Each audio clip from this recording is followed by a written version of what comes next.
महाराष्ट्र राजकारणाच्या इतिहासात अनपेक्षित धक्कातंत्र आणि शेवटच्या क्षणांपर्यंत कमालीची गुप्तता पाळत खेळल्या गेलेल्या डावांची मालिका नवी नाहीये. मात्र शिवसेना ठाकरे गटाचे विधान परिषदेचे आमदार आणि वरळी मतदारसंघातील आदित्य ठाकरे यांचे अत्यंत खंदे समर्थक सचिन अहिर यांनी केलेल्या बंडखोरीचा प्रयोग हा त्या सर्व डावांमध्ये अधिक वैशिष्ट्यपूर्ण ठरलाय. ठाकरे सेनेत राहून तिथल्या सर्वोच्च नेतृत्वासोबत दैनंदिन चर्चांमध्ये सहभागी होत, महाविकास आघाडीच्या बैठकांना उपस्थित राहत, पडद्याआडून एकनाथ शिंदे यांच्या ऑपरेशन टायगर 3 या मोहिमेचे सर्व सूत्र अत्यंत कौशल्याने हलवणारे सचिन अहिर हे या संपूर्ण घडामोडींचे धुरंधर नायक ठरले आहेत. त्यांनी मातोश्री आणि ठाकरे छावणीतील संपूर्ण यंत्रणेला शेवटच्या क्षणांपर्यंत पूर्णपणे गाफील ठेवलं. ज्या दिवशी हा राजकीय स्फोट झाला त्याच्या आदल्या रात्री 11:30 वाजताचा एक मेसेज आणि थेट विधिमंडळात महायुतीकडून उपसभापती पदाचा अर्ज भरण्यासाठी झालेली त्यांची एंट्री याने अवघ्या महाराष्ट्राला अचंबित केलंय. या संपूर्ण बंडाची पायाभरणी ही वरवर जितकी अचानक वाटते तितकी ती नव्हती. पडद्यामागे अनेक महिने अतिशय बारकाईने आखलेला हा एक व्यापक राजकीय आराखडा होता, ज्याला एकनाथ शिंदे यांच्या गोटात ऑपरेशन टायगर असं नाव देण्यात आलं होतं. या ऑपरेशन टायगरचा मुख्य उद्देश ठाकरे गटाची मुंबई आणि विशेषतः दक्षिण मुंबईतील उरली सुरली संघटनात्मक ताकद आणि जनमानसातील पकड पूर्णपणे मोडून काढणं हा होता. सचिन अहिर हे या मोहिमेसाठी सर्वात महत्त्वाचे मोहरे बनले.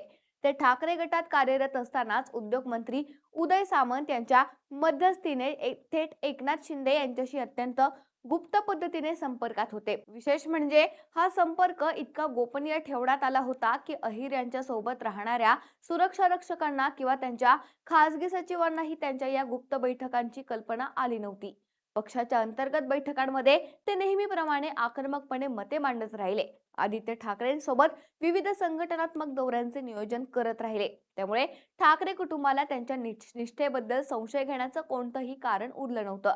या ऑपरेशनचं गांभीर्य आणि अहिरांची धुरंधर खेळी यावरून अधोरेखित होतं की त्यांनी केवळ स्वतःचाच पक्षप्रवेश निश्चित केला नाही, तर ठाकरे गटाचे ईशान्य मुंबईचे खासदार संजय दिना पाटील यांनाही शिंदेच्या शिवसेनेत आणण्यात अत्यंत महत्त्वपूर्ण पडद्यामागची भूमिका बजावली आहे.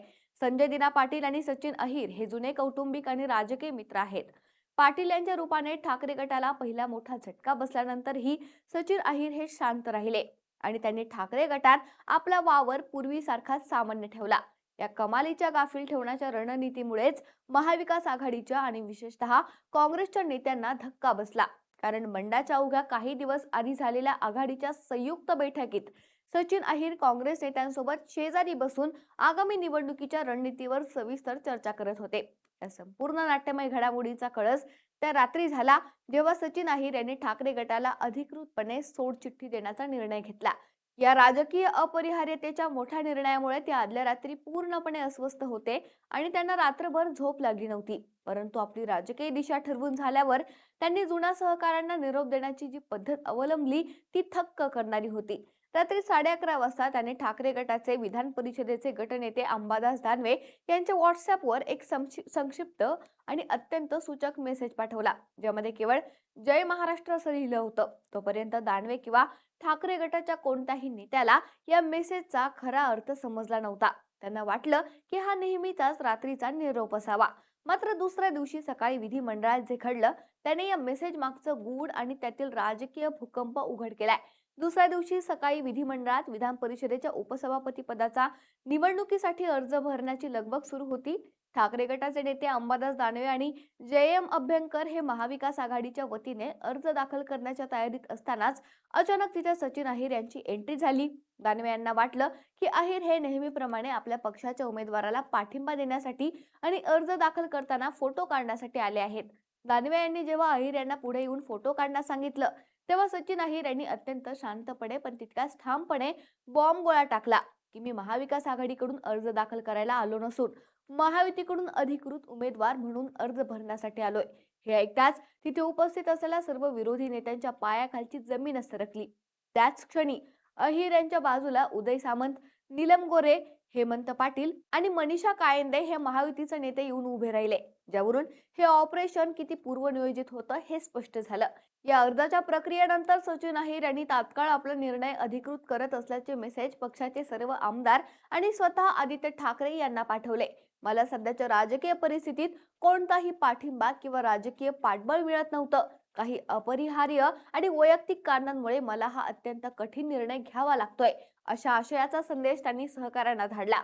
यावर आदित्य ठाकरे यांनी अत्यंत तीव्र शब्दात आणि नाराजी व्यक्त करणारा एक मोठा रिप्लाय मेसेज अहिर यांना पाठवला, ज्यामध्ये त्यांनी पक्षाने अहिर यांना दिलेल्या पदांची आणि मान सन्मानाची आठवण करून दिली होती. त्यानंतर घेतलेल्या पत्रकार परिषदेत आदित्य ठाकरेंचा हा राग थेट प्रसार माध्यमांसमोरही दिसून आला.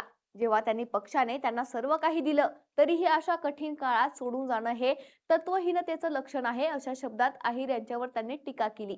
सचिन अहिर यांनी ठाकरे गटाला दिलेला हा धक्का केवळ एका आमदाराचं पक्षांतर नव्हता, तर तो आदित्य ठाकरे यांच्या वरळी या बालेकिल्ल्याला लागलेलं खूप मोठं भगदाड होतं. सचिन अहिर हे वरळी मतदारसंघातून 1999, 2004 आणि 2009 असे सलग 3 वेळा आमदार राहिले जुने आणि प्रस्थापित नेते आहेत.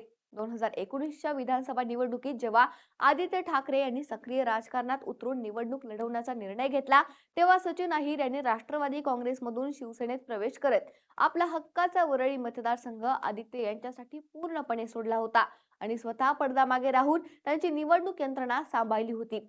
वरळीत ग्राउंड लेवलवर काम करणाऱ्या कार्यकर्त्यांची फळी, स्थानिक नगरसेवक आणि सर्वात महत्त्वाचं म्हणजे राष्ट्रीय मिल मजदूर संघ या कामगार संघटनेवर सचिन अहिर यांची आजही मजबूत पकड आहे. अशा अत्यंत महत्त्वाच्या रणनीतिकाराने ऐन विधानसभा निवडणुकीच्या तोंडावर बाजू बदलल्यामुळे वरळीतील ठाकरे गटाची पूर्ण गणिते विस्कळीत झाली आहेत.